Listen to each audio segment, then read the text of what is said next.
우리가 성경을 직관적으로 해야 되는 부분들이 있습니다.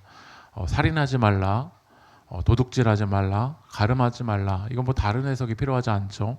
우리가 직관적으로 받아들이고 있는 그대로 받아들이고 살인하지 않고 도둑질하지 않고 가늠하지 않고 살아가면 됩니다. 그러나 성경을 우리가 볼 때 이렇게 직관적으로 보아야 될 부분도 있지만 많은 부분은 그렇지 않습니다. 우리가 3월 4월 손으로 묵상해서 누가복음의 본문을 우리가 묵상을 하고 있는데요. 누가복음 9장 59절 60절 한번 읽어볼까요? 시작. 또 다른 사람에게 나를 따르라 하시니 그가 이르되 주여 나로 먼저 가서 내 아버지를 장사하게 허락하옵소서.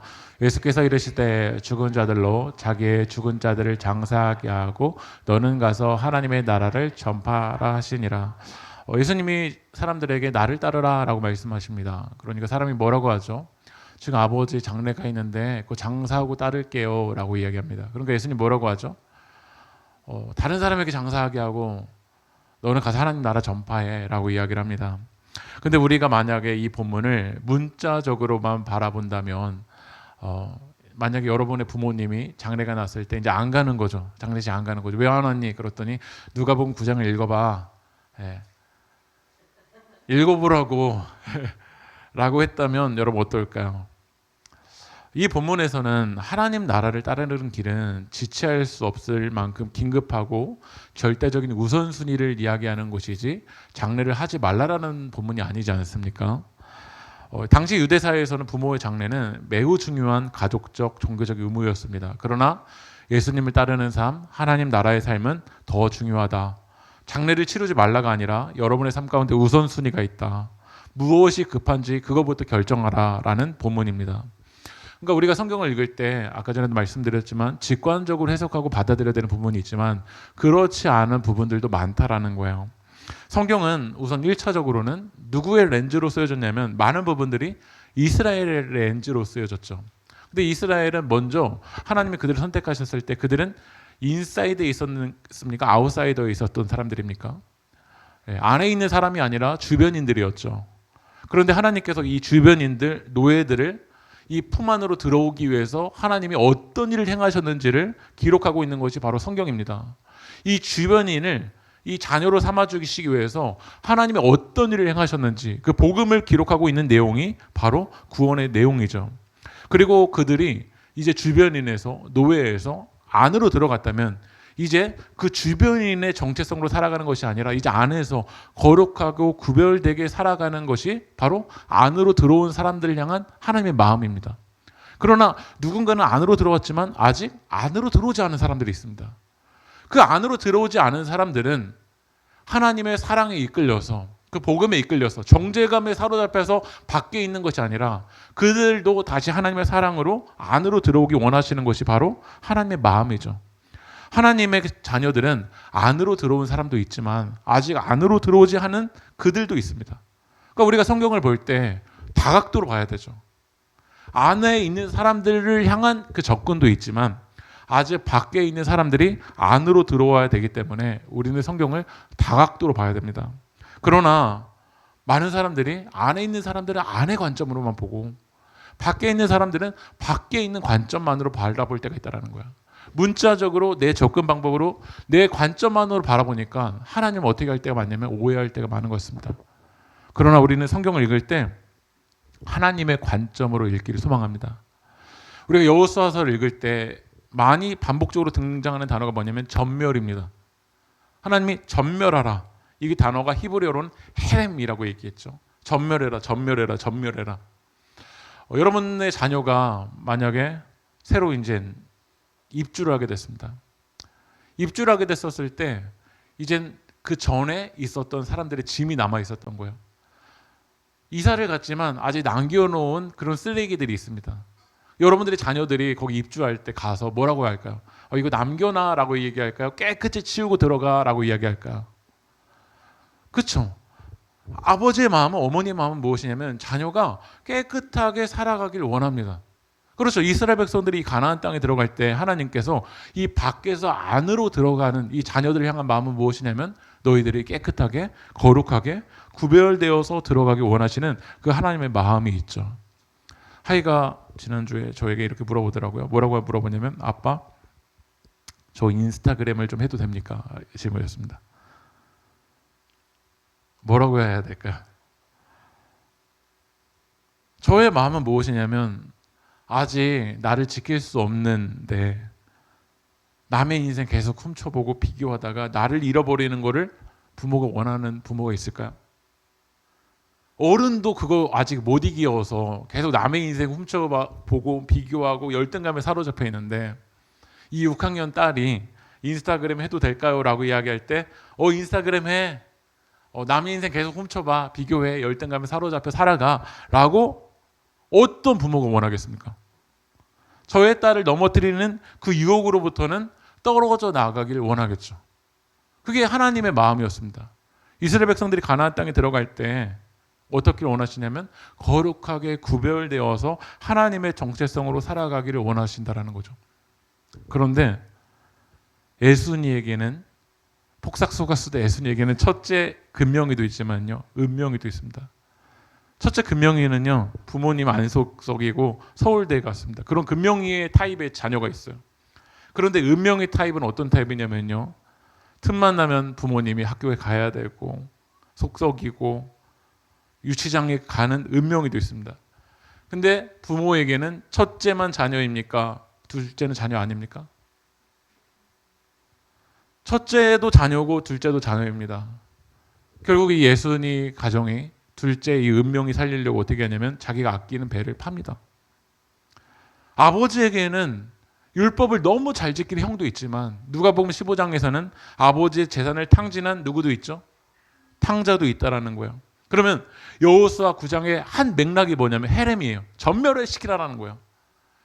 이 전멸시키라는 것이 첫째 자녀에겐 적용되는 관점이긴 하겠지만 이 관점을 아버지의 재산을 탕진한 이 탕자에게 적용시키면 이 탕자는 어떻게 되는 겁니까? 여호수아 2장에서 라합의 이야기가 나오죠. 라합은 창녀였습니다. 유대인은 아니었습니다. 어떤 면으로 보거나 구원받을 자격이 되지 않습니다. 그런데 이 헤렘의 조건을 이 둘 창녀 라합에게 적용하면 라합은 어떻게 되는 겁니까? 죽게 되는 거죠. 여호수아의 맥락의 한 맥락은 전멸이라는 맥락이 있지만 헤렘이라는 맥락이 있지만 이 창녀 라합도 살리기 원하시는 은혜의 맥락이 바로 여호수아의 기록이 되어 있습니다. 그래서 우리는 성경을 다각도로 봐야 됩니다. 다시 말하면 하나님의 관점으로 바라봐야 이 성경이 이해가 되지, 내 관점만으로 바라보면 하나님 왜 이러신 분이세요? 라고 말하면서 하나님을 원망하게끔 될 때가 많은 것 같아요. 그래서 오늘 이 여호수아 9장은 이제 우리가 같이 보겠지만요, 참 어렵습니다. 저도 이 본문을 해석하고 이 본문을 어떻게 적용시킬까? 한 주간 이 여호수아 1장부터 8장까지보다 9장이 참 어려웠던 본문이었던 것 같아요. 우리 말씀 읽어볼게요. 여호수아 9장 1절 2절 읽어보겠습니다. 시작.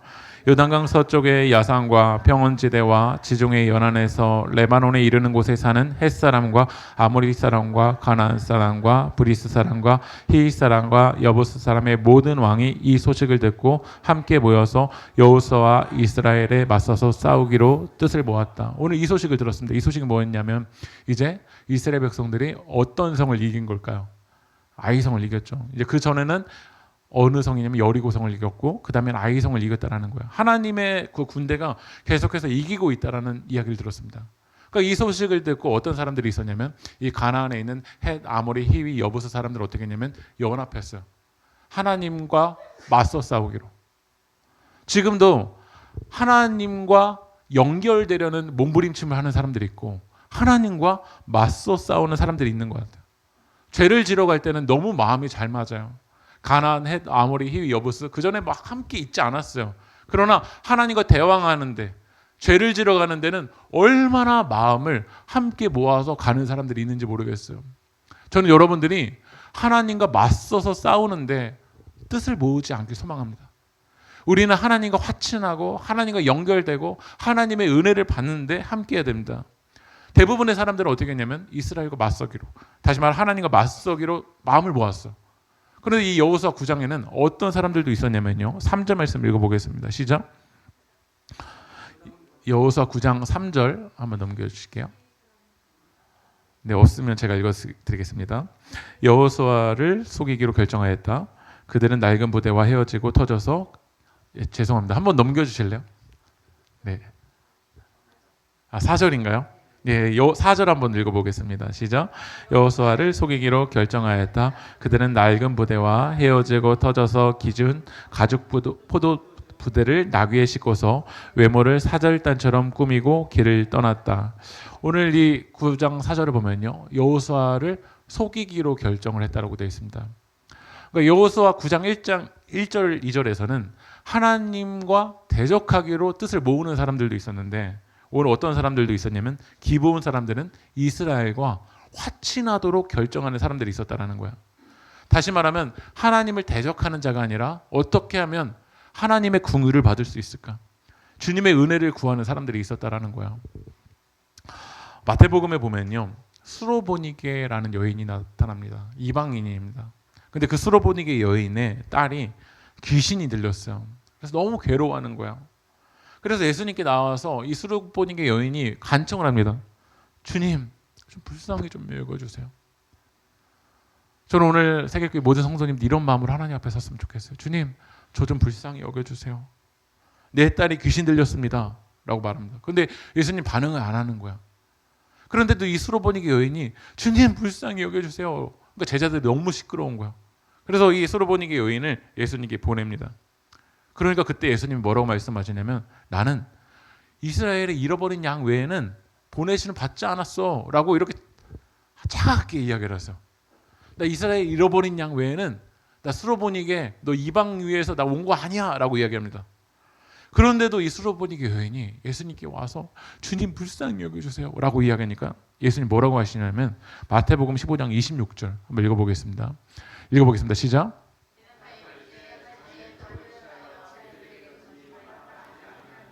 뭐라고 말하냐면 자녀의 떡을 개들에게 던짐이 마땅하지 않대요. 이 수로보니게 여인에게요. 자기를 뭐라고 취급하죠? 개처럼 취급을 합니다. 만약에 여러분들이 오늘 주님 앞에 나와서 주님 저 좀 불쌍히 여겨주세요 라고 하는데 주님이 자녀의 떡이 개들에게 던져지는 건 마땅하지 않아, 이 이야기를 한다면 여러분 어떻게 하시겠습니까? 많은 사람들은 좌절감에 찌들어서 가겠죠. 결국 나는 안 되는구나. 나는 개이기 때문에 이 자녀의 떡을 나는 먹을 자격도 안 되는구나 라고 절망감에 사로잡혀 갔을 거야. 그런데 이 수로보니게 여인이 뭐라고 하는지 읽어볼게요. 27절 읽어볼까요? 시작. 개들도 제 주인의 상에서 떨어지는 부스러기를 먹나이다. 뭐라고 하냐면 맞아요. 주님이 보실 때 제 자격 그래요. 저 하나님 뜻대로 안 갔어요. 하나님의 자녀에 합당한 자격 안 돼요. 그런데 상에서 떨어지는 부스러기라도 저 주님 주세요. 이런 간절함이 우리 가운데 있나요? 오늘 이 여호수아 9장에서 기브온 주민이 나타납니다. 기브온 주민은 가나안 땅에 사는 주민이기 때문에 어떻게 해야 되냐면 전멸당해야 됩니다. 헤렘의 원칙에서는.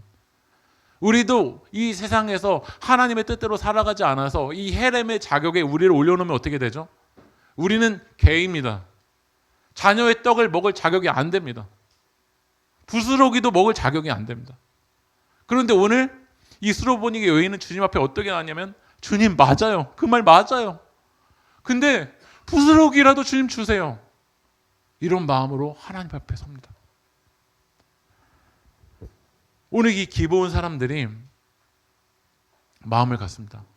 어떻게 하면 화친할 수 있을까? 아무리 보더라도 우리는 가나안 사람들이기 때문에 자격이 안 되거든요. 말씀 읽어볼게요. 신명기 20장 10절 읽어보겠습니다. 시작. 공격할 때에는 먼저 그 성읍에 평화를 청하십시오. 이 당신들은 이스라엘 사람들입니다. 이스라엘 사람들이 화평을 맺을 수 있는 건요, 이 가나안으로부터 멀리 떨어져 있는 사람들이랑은 화평을 맺을 수 있습니다. 그런데 신명기 20장 17절 읽어볼게요. 시작. 곧 헷 사람과 아모리 사람과 가나안 사람과 브리스 사람과 히윗 사람과 여부스 사람은 주 당신들의 하나님이 당신들에게 명하신 대로 전멸시켜야 합니다. 그런데 이 기브온이 여기 보면 헷, 아모리, 가나안, 브리스, 히, 여부스에서 어디에 속하냐면 히위에 속합니다. 그러면 헤렘의 잣대에 이 기브온 사람을 올려놓으면 어떻게 되죠? 전멸입니다. 우리를 헤렘이라는 그 공의의 관점에 올려놓으면 우리는 어떻게 되죠? 전멸이죠. 평화는 누구랑 맺을 수 있냐면 멀리 있는 자들만 평화를 맺을 수 있습니다. 그런데 우리의 모습을 보면 지금 하나님과 화평을 맺을 수 있는 그런 자격이 아무것도 되지 않습니다. 그래서 지금 기브온 사람들이 결정을 내립니다. 말씀 읽어볼게요. 여호수아 9장 4절 5절 한번 읽어볼까요? 시작. 그들은 낡은 부대와 헤어지고 터져서 기운 가죽 포독 부대를 나귀에 싣고서 외모를 사절단처럼 꾸미고 길을 떠났다. 낡아서 기운 신을 신고 몸에는 낡은 옷을 걸쳤으며 마르고 곰팡이 난 빵을 준비하였다. 지금 결정을 해요. 어떻게 결정을 하냐면 낡은 부대를 헤어지고 터져서 기운 가죽 포도주 부대를 나귀에 싣기로 결정을 해요. 왜 이렇게 결정을 할까요? 행색이 어떻게 보여야 될까요? 가까운 데서 온 것처럼 보여야 될까요? 멀리서 온 것처럼 보여야 될까요? 멀리서 온 것처럼 보여야 되기 때문에 이렇게 결정을 합니다. 왜냐하면 누구와만 평화를 맺냐면 누구와만 화평을 맺냐면 먼 지역에 있는 사람만 화평을 맺기 때문에 그래요. 그래서 제가 챗GPT에게 이 여호수아 9장 4절 5절을 한번 그림으로 그려봐 달라고 한번 해봤거든요. 그래서 여러분 보시면 이 맨 앞에서 지금 손을 내밀고 있는 건 아마 여호수아일 겁니다. 그리고 지금 여러분들이 보시면 옷이 낡아 있는 이 사람들은 어느 주민들일까요? 기브온 주민들입니다. 근데 성경에서는 뭐가 있냐면 앞으로 한 번만 넘겨주실까요? 다시요. 말씀 한번 예. 마르고 곰팡이 난 빵이 있잖아요. 한번 넘겨주실게요. 예. 그래서 마르고 곰팡이 난 빵이 없어. 그래서 챗GPT에게 물어봤더니 그 다음 한번 넘겨주실까요? 예. 지금 빵이 어떻죠? 예. 그 소스 아닙니다. 지금 뭘까요? 예. 예. 곰팡이입니다. 예. 그래서 제가 이걸 한 번 더 요즘 유행하는 지브리 스타일로 한번 바꿔줘라고 얘기했더니 네 이렇게 돼 있더라고요. 지금 기브온 주민들이 이스라엘과 화친을 맺기 위해서 어떻게 하냐면 속이는 거죠. 사실 낡은 옷, 곰팡이 난 빵, 낡은 가죽 부대 이거를 가지고 왔습니다. 여호수아 9장 14절 읽어볼게요. 시작. 이스라엘 사람들은 어떻게 해야 할지를 주님께 묻지도 않은 채 그들이 가져온 양식을 넘겨받았다. 결국 어떻게 됐냐면 화친을 맺게 됐습니다. 그런데 이제 이 하나님의 카메라가 안에 있는 사람들이 있고 지금 기브온 주민들은 밖에 있는 사람들이 있어요. 안을 향할 때 하나님 어떻게 하기 원하시냐면 우리들이 하나님께 묻고 거룩하고 구별되기 원하세요. 입주할 때 더러운 곳에 가기 원하지 않으세요. 또 묻고 하나님의 뜻을 묻고 하나님의 방법대로 나가기 원하세요. 지금 하나님 안에 있는 사람들은 여러분들이 하나님의 뜻대로 묻고 이 길을 걸어가기 원하세요. 그런데 여호수아 9장 오기 전까지 이스라엘 백성들이 아이성 올라가기 전에 하나님의 뜻을 묻지 않았다고 어떻게 됐죠? 1차 전쟁에서 죽음을 당했어요. 완전 실패해버렸어요. 아간의 죄 때문에 하나님의 전리품을 취하지 말라고 했는데 그거 묻지 않고 하나님의 방법대로 하지 않았다가 이스라엘이 어떻게 됐죠? 이 아이성에서 심각한 패배를 당했습니다. 그러면 이스라엘이 지금 하나님께 묻지 않고 누구와 화친을 맺었냐면 기브온과 화친을 맺었어요. 그럼 어떻게 될까요? 이 헤렘의 맥락으로 보면 이스라엘 백성들 어떻게 될까요? 여호수아 9장을 읽어보면 이스라엘 백성들 두려워요. 그래서 이 지도자들에게 원망해요. 왜 안 물어봤어 도대체? 물어봅니다. 말씀 읽어볼게요. 여호수아 9장 16절 읽어보겠습니다. 시작.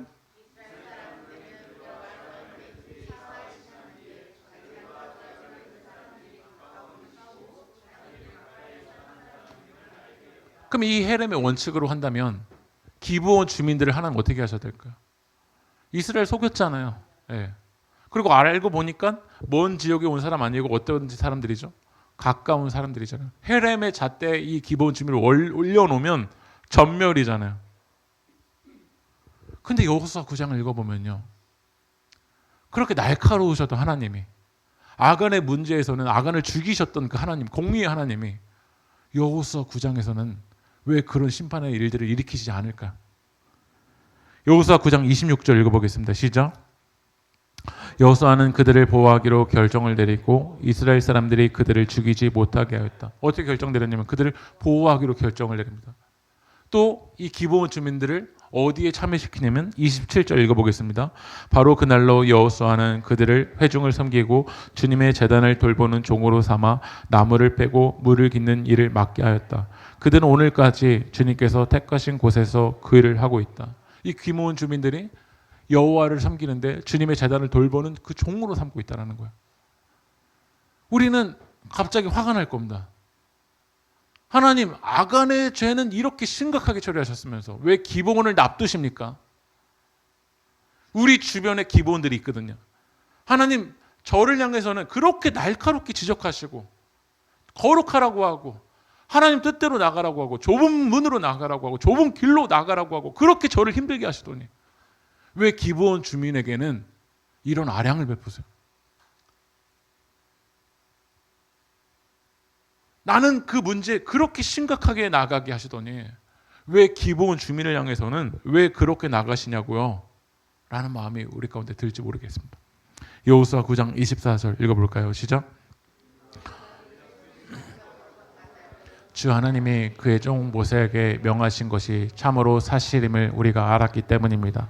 하나님이 이 땅을 다 이스라엘 사람에게 주라고 명하셨고 이스라엘 사람이 보는 앞에서 이 땅을 사는 모든 사람을 다 죽이라고 명하셨다는 것을 우리가 들어서 알았습니다. 우리가 속임수를 쓸 수밖에 없었던 것은 우리가 이스라엘 사람 때문에 목숨을 잃을까 두려워했기 때문입니다. 물어봅니다. 왜 우리를 속였냐? 기브온 사람들이 솔직하게 대답합니다. 목숨을 잃을까 두려웠다라는 건 다시 말하면 살고 싶어서요. 살려고요. 기브온 주민이 오늘 하나님 앞에 나올 때 자격이 돼서 나오지 않았죠. 탕자가 지금 아버지께 돌아올 때 아버지의 잃어버렸던 재산 다시 그거 기회에 살려서 온 거 아니죠. 근데 왜 왔죠? 살려고요. 오늘 하나님 앞에 올 때 누구는 당당하게 왔을지 모르지만 우리는 이 수로보니게 여인처럼 라합처럼 기브온 사람처럼 자격 아무것도 안 되는데 화병을 맺을 자격 아무것도 안 되는데 이 간절한 한마디 목숨을 잃을까 두렵기 때문에 하나님 없으면 주님이 저 은혜 베풀어 주시지 않으면 저에게는 소망이 없기 때문에 이런 마음으로 우리 가운데 하나님 앞에 온지 모르겠습니다. 탕자는 아버지께 돌아옵니다.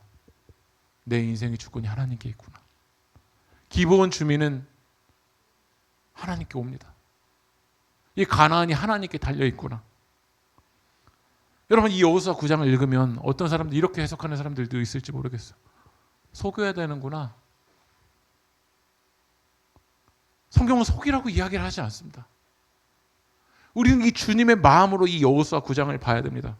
탕자처럼 인생 해볼 대로 다 하고 마지막에 회개하면 되는 거 아닌가? 그게 주님의 마음이 아닙니다.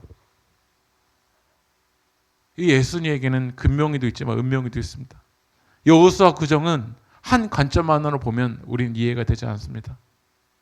자녀는 한 관점만을 가지고 부모에게 이렇게 이야기할 겁니다. 엄마는 누나만 이뻐해.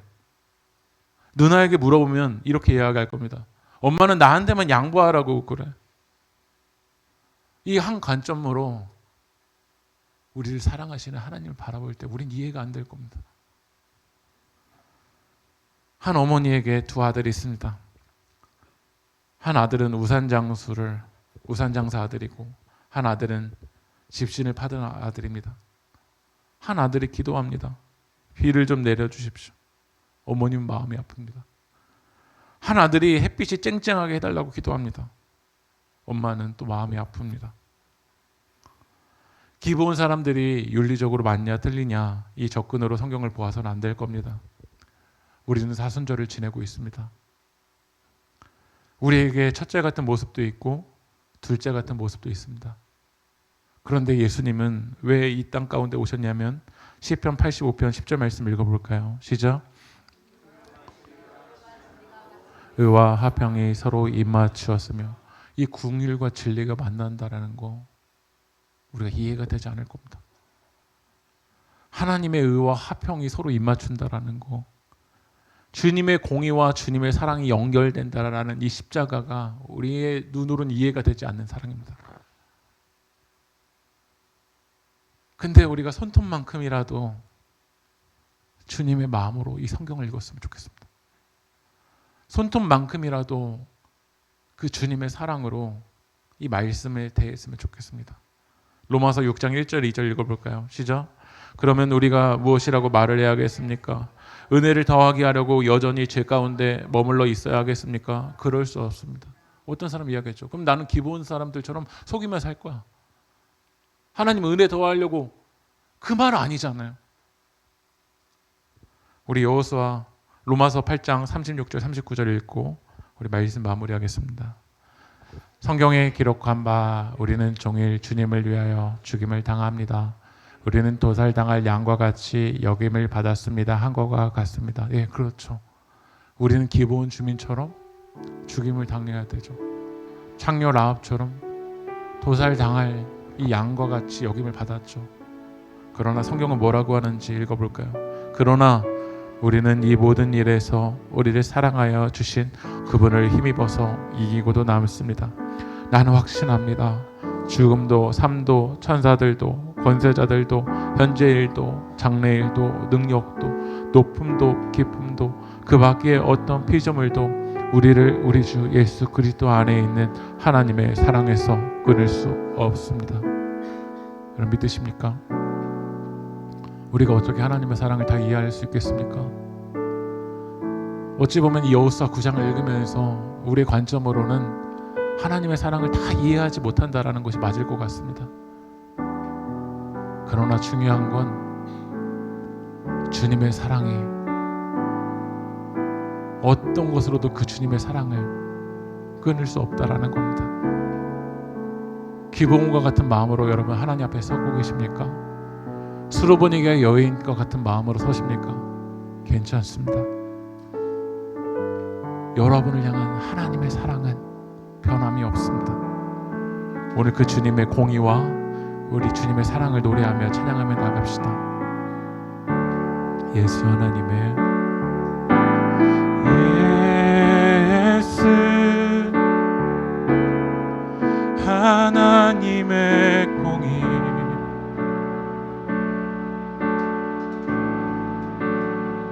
주 독생자 그의 나라 임하시네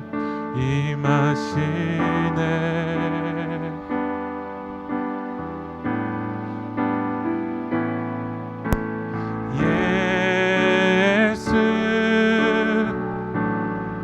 재물이 되신 주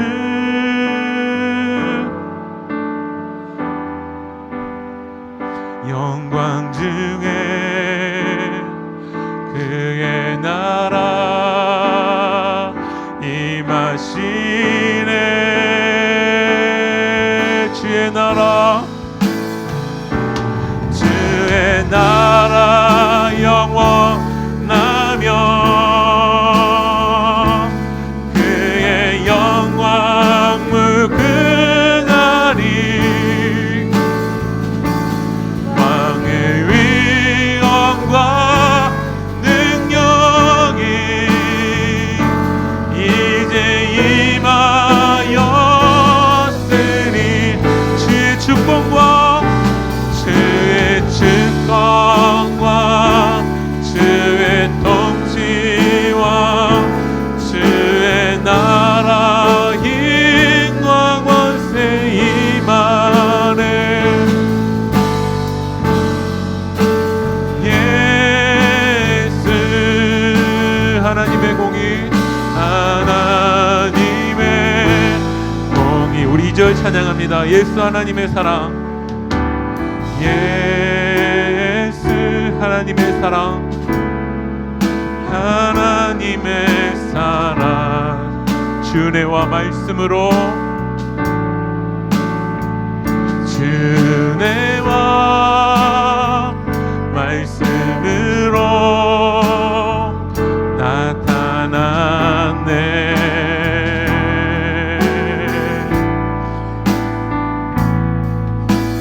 예수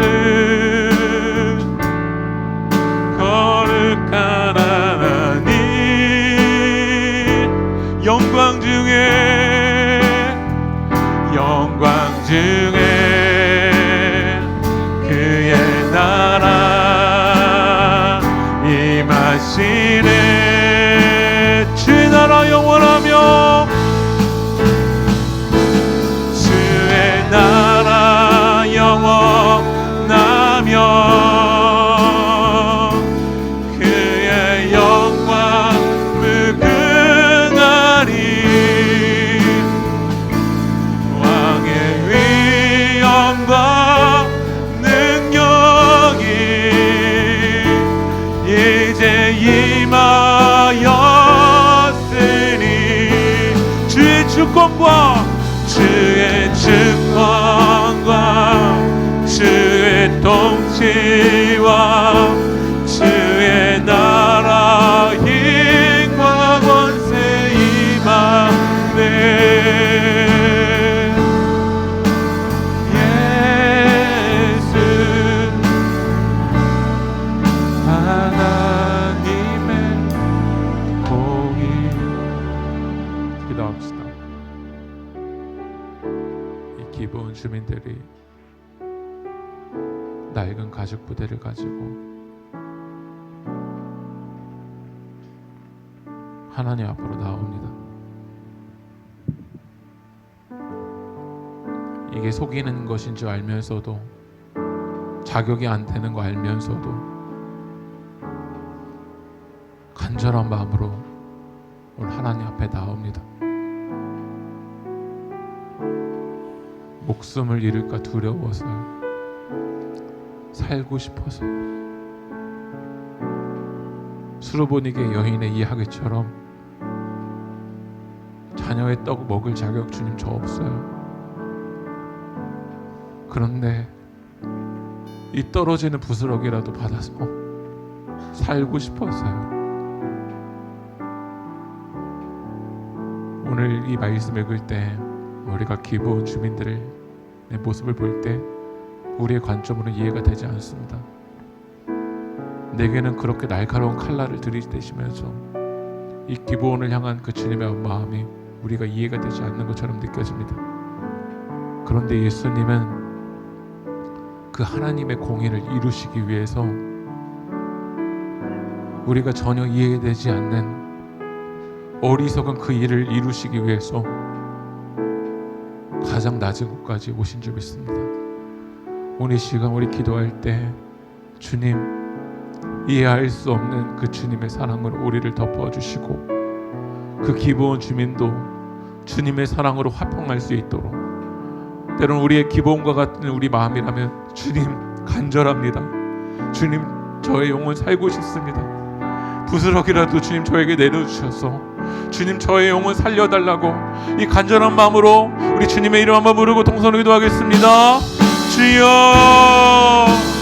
아버지 하나님 주님 저를 불쌍히 여겨주십시오. 이 기부온 주민처럼 주님 저는 천멸당해야 되는 사람입니다. 하나님의 그 공의 관점에서 주님 저를 살 수 없습니다. 그런 저를 살려주시기 위해서 그런 저에게 공의의 대가를 지불하기 위해서 예수님께서 이 사랑의 몸을 입고 우리 가운데 오신 줄 믿습니다. 하나님 그 주님의 은혜를 기다립니다. 그 주님의 은혜를 바라봅니다. 이 수르보니게 여인이 예수님 앞에 이 귀신들이 나를 살려달라고 간절한 마음으로 주님 앞에 섰던 것처럼 하나님 주님 저의 영혼 살려주십시오. 주님 저의 영혼 주님 살려주십시오. 주님 저의 인생 주님 일으켜주십시오. 주님 아버지 하나님 주님의 은혜로 우리를 덮어주셔서 우리도 하나님의 자녀로 살아갈 수 있도록 성령 하나님 우리 영혼을 주님 붙잡아 주시옵소서. 주님 우리 마음을 주님 붙들어 주십시오. 아버지는 우리가 그 주님 앞에 주님의 사랑으로 전을 설 수 있도록 주님 우리를 도와주시옵소서. 주님 우리 영혼 주님 붙잡아 주시옵소서. 하나님 우리 시간 그 주님의 은혜를 기다립니다. 그 주님의 은혜 없으면 우리가 살아갈 수가 없습니다. 이 기분 주님처럼 하나님이 우리 붙잡아 주시지 않으며 주님이 우리 자녀 삼아 주시지 않으며 우리는 하나님의 아버지를 생명이 없으면 우리에게 소망이 없습니다. 우리 시간 그 주님의 거룩한 식당에 우리를 초대하여 주시고 우리 시간 그 주님의 은혜와 주님의 사랑으로 설 수 있도록 하나님 역사하여 주시옵소서. 하나님 붙잡아 주시옵소서.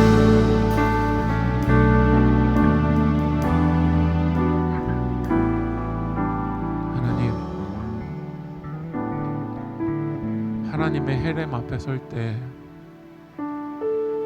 주님의 떡과 주님의 피를 받을 자격이 없는 존재입니다. 그러나 오늘 우리를 죽기까지 사랑하셔서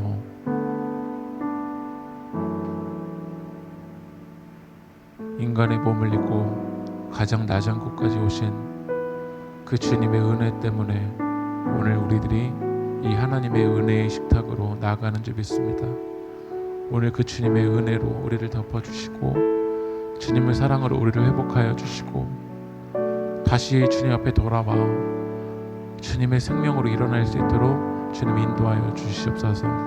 이 모든 말씀 살아계신 예수님의 이름으로 기도합니다.